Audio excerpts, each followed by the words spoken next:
Welcome back to the Spoken Word. My name is Travis. I'm your host, and today we're going to be continuing our discussion of the archaeology surrounding the time of the Exodus in ancient Egypt. In our last episode, we came up with a candidate for the pharaoh who was ruling at the time of the Exodus, and we decided that he was probably Amenhotep II. In this episode, I want to investigate another character that we meet in the early pages of Exodus, Pharaoh's daughter. So, do we have a candidate in the time of the 18th dynasty for this mysterious, unnamed daughter of Pharaoh? We do actually.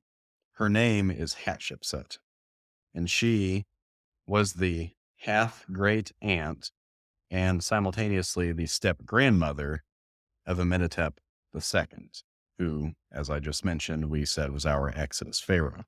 So let's talk about Hatshepsut.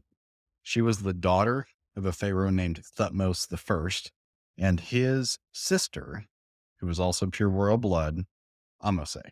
So Thutmose I and Ahmose, brother and sister, are married, and they have a daughter named Hatshepsut. Thutmose I had no male heir by Ahmose, though.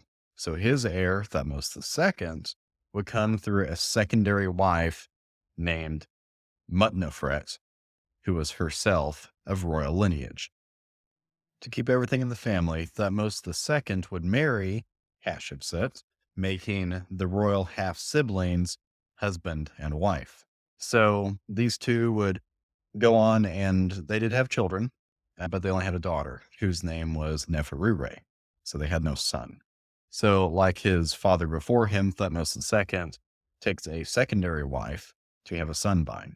And this secondary wife was named Iset, and she bears him a son who was named Thutmose III.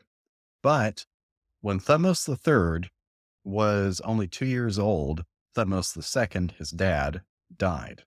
To keep things running, Hatshepsut, the wife of Thutmose II, steps in as regent, and for all intents and purposes, is running the government because the quote pharaoh of the time, Thutmose III, was only a 2-year-old boy.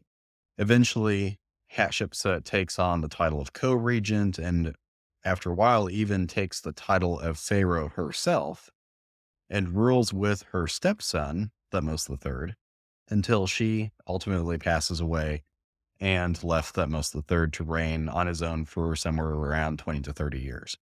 Thutmose III himself was the father of Amenhotep II, who was our Exodus pharaoh. So that's the whole line of succession there. But let's go back and talk a little bit about Hatshepsut. Her reign was known for peace, and she was a kind soul. There is a inscription on the facade of her temple at Speos Artemidos that reads, "My spirit is inclined toward foreign people." And there's another inscription that described her as having a heart full of love. But even though that begins to fit the picture of this very gentle, kind daughter of Pharaoh that we see in the book of Exodus, that's not really enough to clinch it.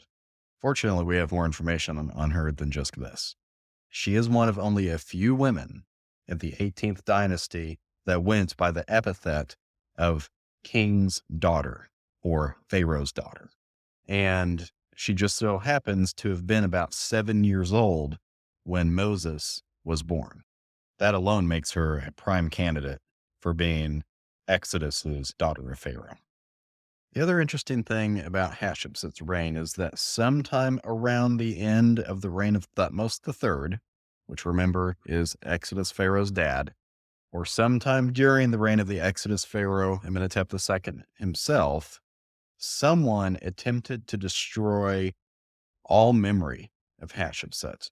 Mentions of her in the hieroglyphs of Egypt were literally chiseled out of monuments or were covered over. Many of her statues were also torn down. So why all the hate around the time of when we're pegging the Exodus? Well, some scholars blame Thutmose III for that, saying that maybe he was trying to clean up the line of ascension for Amenhotep II to come to the throne, or maybe he just really didn't like the fact that he had been co-regent with a woman. Who knows? But I don't really buy that because why would Thutmose III wait over 20 years after the death of Hatshepsut? Because she passed away and then he reigned on his own for 20 some odd years on his own. Why would he wait that long to go and then all of a sudden decide to tear out all mention of this co-regent that he seemed to have a good relationship with? Why would he want to expunge her name from all records of Egypt? Blaming Thutmose III for removing Hatshepsut from the records makes even less sense when you factor in that expunging someone from the records like this was not just a dispassionate editing job where someone was trying to clear up the records. Doing this sort of thing was an act of violence against someone in the afterlife. In ancient Egyptian religion, if your inscriptions and thereby the memory of you was completely destroyed, you ceased to exist in the afterlife. Thutmose III no doubt knew this. So why would he, who seemingly had no ill will towards Hatshepsut, randomly decide to subject her to the quote second death, as the Egyptians called it? A more likely candidate would be that this did not happen during the end of Thutmose III's reign, and say that it probably happened in the early years of Amenhotep II's reign, precisely when the Exodus would have occurred.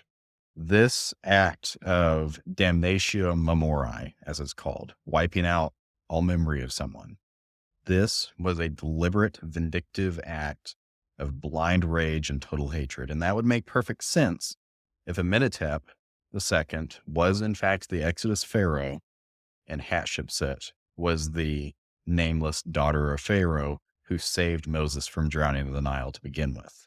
So it would make perfect sense for Amenhotep II to be mad and try and kill her from beyond the grave.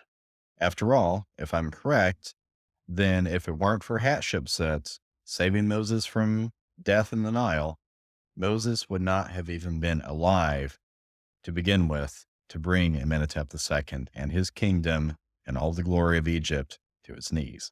The other interesting thing about Hatshepsut that seems to fit the biblical profile for Pharaoh's daughter is that she was known to have raised up a commoner from among the people of Egypt to a very high rank. This guy's name was Senenmut, and his name is kind of cryptic and it means the brother of mother.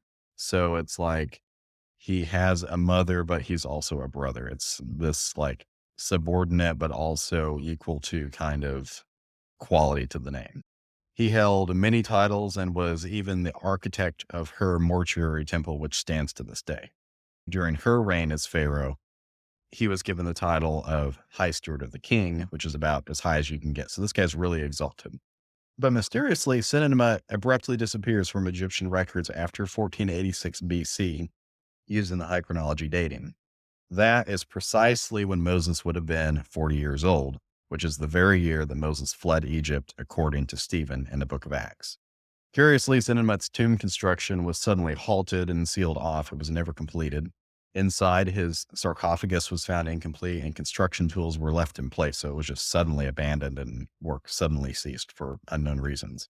And just like Hatshepsut, his memorials and statues and inscriptions and so forth also were subjected to the damnatio memoriae at around the same time as Hatshepsut. Information like this has led some people to speculate that perhaps Senenmut, in fact, was our biblical Moses, simply going by his Egyptian name. But despite all the similarities, do we really know that this guy was Moses? It's really hard to say for certain. But even if Moses was not Senenmut, it is still very much in line with the biblical character of Pharaoh's daughter to consider even a commoner like Senenmut for elevation.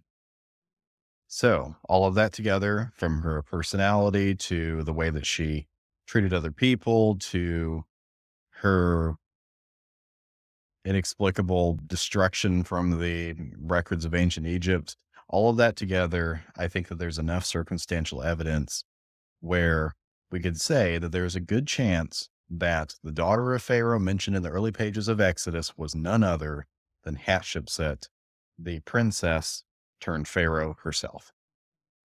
But that's all for now. I really hope that you enjoyed this episode. Thank you so much for listening, and I will see you in the next episode. Until then, God bless.